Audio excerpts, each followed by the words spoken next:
जय श्री कृष्ण सा। आप सभी का मेरे चैनल पर स्वागत है। आइए सुनते हैं वैशाख मास महात्म्य अध्याय 4। नारद जी कहते हैं कि वैशाख मास में शरीर में तेल लगाना, दिन में सोना, कांसे के बर्तन में भोजन करना, दोबारा भोजन करना, खाट पर सोना, घर में स्नान करना, यह सब कार्य वर्जित है। वैशाख मास में दोपहर के समय थके हुए ब्राह्मणों के पैर दबाना सब व्रतों में उत्तम है। जो दोपहर के समय थके ब्राह्मण को सुंदर आसन देकर उसके पैर दबाता है, वह सब बंधनों से मुक्त हो जाता है तथा गंगा आदि सब तीर्थों के स्नान का फल पाता है। मनुष्य रोगहीन और मोटा ताजा होकर भी वैशाख मास में स्नान न करने से चांडाल योगी को प्राप्त होता है। वैशाख मास की संक्रांति के दिन जो बाहर जाकर किसी तीर्थ पर स्नान नहीं करता, वह 100 जन्म लेता है। वैशाख मास में अन्नदान अथवा जलदान न करने से निश्चय पूर्वक सभी दुखों से मुक्ति नहीं होती। वैशाख मास में नदी में स्नान करके भगवान विष्णु का ध्यान करने से निश्चय ही 3 जन्मों में किए हुए पाप नष्ट हो जाते हैं। प्रातःकाल समुद्र में गिरने वाली नदियों में स्नान करने से 7 जन्मों के पाप और उषा काल में सप्त गंगा में स्नान करने से करोड़ों जन्मों के पाप नष्ट हो जाते हैं।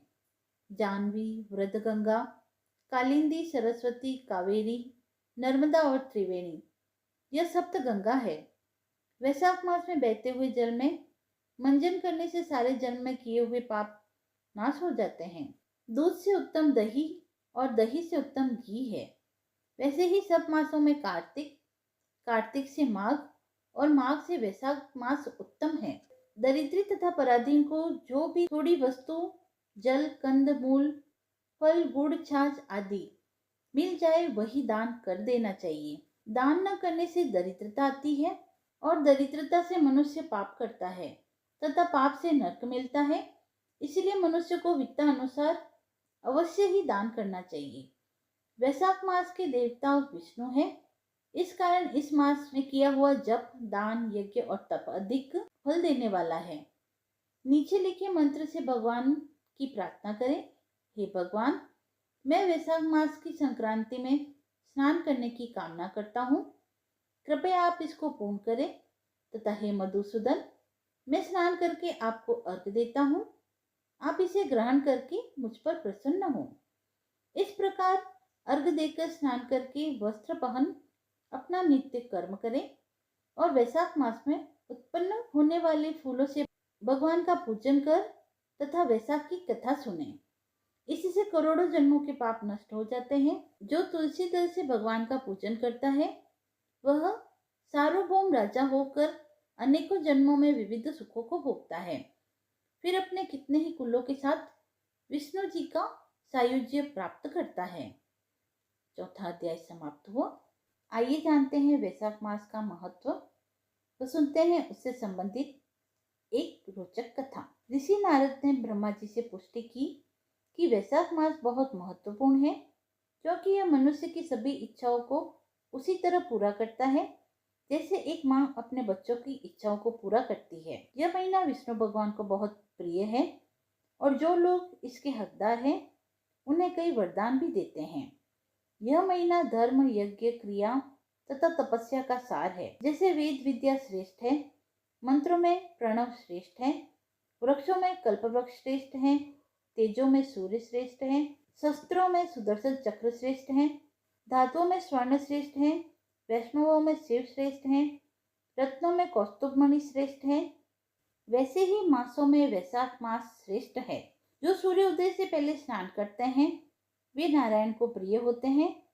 वैशाख के समय सत्य के समान कोई युग नहीं है, जल के समान कोई दान नहीं है, खेती के समान कोई समृद्धि नहीं है, उपवास के समान कोई तपस्या नहीं है, दान के समान कोई सुख नहीं है, दया और क्षमा के समान कोई पुण्य नहीं है, स्वास्थ्य के समान कोई श्रेष्ठता नहीं है और सबसे बढ़कर विष्णु के समान कोई भगवान नहीं है। वैशाख मास में जलदान का विशेष महत्व है, क्योंकि जो लोग समृद्धि चाहते हैं, उन्हें जल उपलब्ध कराने के लिए उपाय करने चाहिए। यात्रियों के लिए सड़क किनारे प्याऊ बनवानी चाहिए, छाया के लिए वृक्ष लगाने, लोगों को छाते, जूते और पंखे उपलब्ध कराना, अन्नदान तथा मध्याह्न भोजन तथा विशेष रूप से यात्रियों के लिए विश्राम गृहों में निशुल्क आवास तथा अन्य सुविधाएं उपलब्ध कराना बहुत बड़ा पुण्य कार्य है।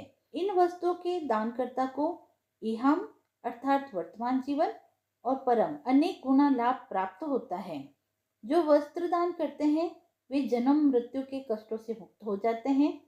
जो भगवान विष्णु के विश्राम करने वाले आसन दान करते हैं वे चादरें दान करते हैं, वे सुखपूर्वक सोते हैं।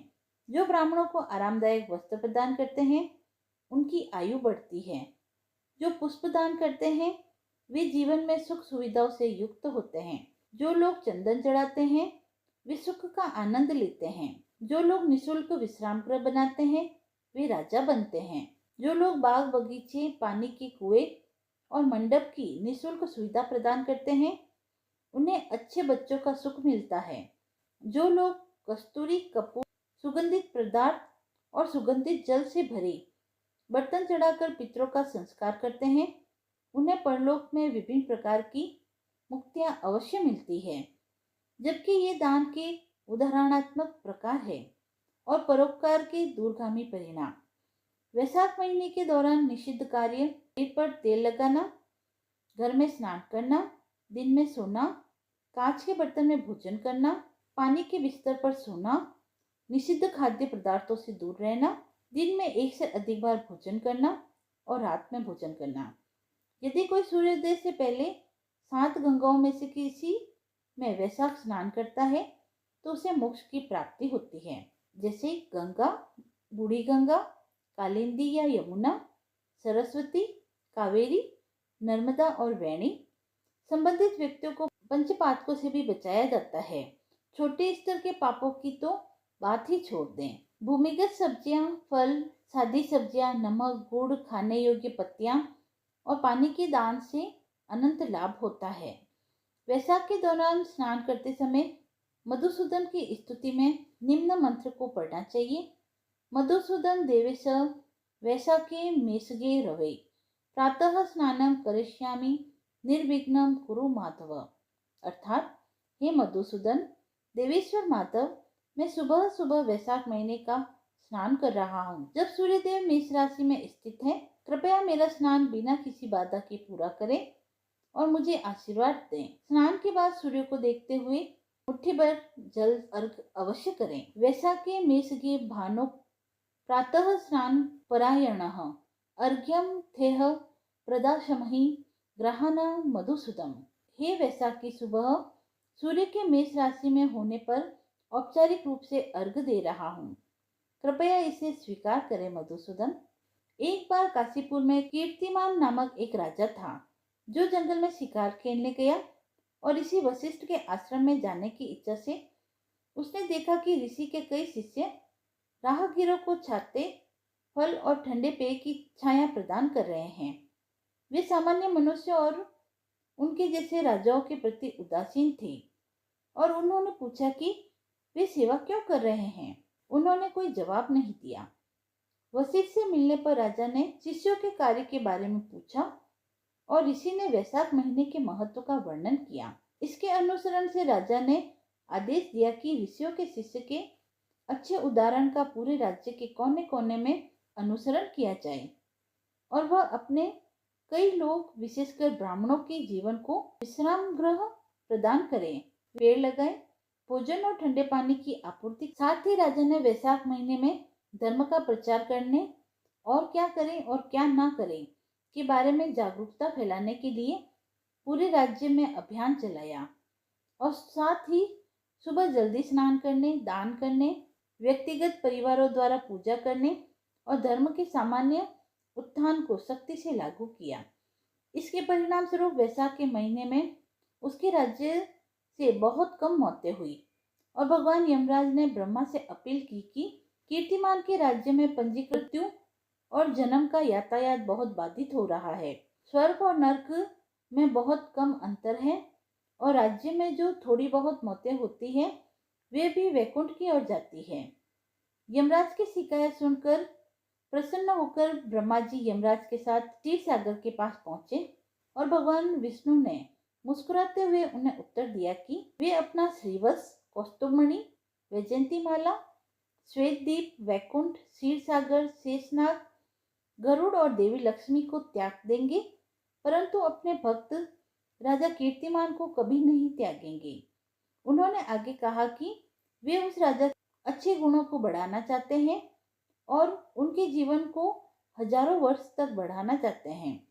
उन्होंने धर्मराज को वैशाख माह के महात्म्य के पालन में हस्तक्षेप न करने की चेतावनी दी। हालांकि भगवान विष्णु ने धर्मराज के पक्ष में एक विशेष व्यवस्था की कि वैशाख माह के भक्तों को पूर्णिमा से पहले महीने के पहले भाग में उनके लिए एक विशेष पूजा करनी चाहिए और उन्हें प्रसन्न करने के लिए एक घड़ा पानी, दही और चावल का दान अवश्य करना चाहिए। विशेष पूजा के बाद ही पितरों, गुरु और भगवान विष्णु की पूजा करनी चाहिए। ब्राह्मणों को ठंडा जल, दही, अन्न, फल, पान, मेवा तथा दक्षिणा के साथ तांबे का बर्तन और महाविष्णु की मूर्ति दान करनी चाहिए। कथा समाप्त हुई। यदि आपको यह पसंद आई हो तो आप मेरे चैनल को लाइक, शेयर एंड सब्सक्राइब करें। धन्यवाद।